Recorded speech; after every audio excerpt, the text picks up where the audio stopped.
అరే మేమంతా ఇక్కడే ఉన్నాం, మీరే మాయమైపోయారు గురు. ఇంటి రెనోవేషన్ లో బిజీ అయిపోయానండి. ఎంత అద్భుతమైన పని చేయించారు. అతను ప్రతి విషయంలో శ్రద్ధ చూపుతాడు. హలో, ఎందుకింత లేట్? ట్రాఫిక్ అనేది ఒకటి ఉంటుందిలే. విను. రైట్. అరే దాని మీద గ్లాస్ పెట్టాలి కదా, చూసుకోవాలి కదా. మై గుడ్నెస్, ఫైనల్లీ నాకు దొరికింది. Sharmisha Banerjee's the sea by a village. నాకెంతో ఈర్ష్యగా ఉంది నీపై. ఇంకా చాలా ఉన్నాయి. Oh wow. ఇల్లు కట్టినప్పుడు ప్రతి మూల మాస్టర్ పీస్ లా అనిపించాలి. ఈ గోడ కూడా మాస్టర్ పీస్ లానే ఉంది. ఈ గోడని కట్టిన కళాకారుడు ఎవరు? పెయింటర్ పేరా? బహుశా బిట్టు అనుకుంటా. మొన్న అనుకుంటాను. అంటే ఇది ఆశ్చర్యం కదా, మన ఇంటిని ఎంతో శ్రద్ధతో కష్టపడి కడతారు.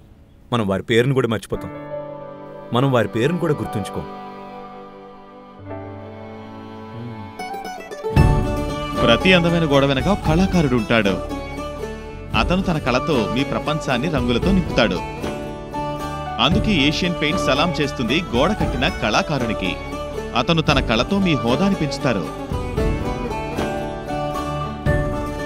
మీ అందమైన గోడలు మరియు వాటిని చిత్రించిన కళాకారుడి ఫోటో ఇన్స్టాగ్రామ్ లేదా ఫేస్బుక్ పై ఏషియన్ పెయింట్స్ ని ట్యాగ్ చేసి పోస్ట్ చేయండి. ఏషియన్ పెయింట్స్ మీ ఇద్దరిని సన్మానిస్తుంది.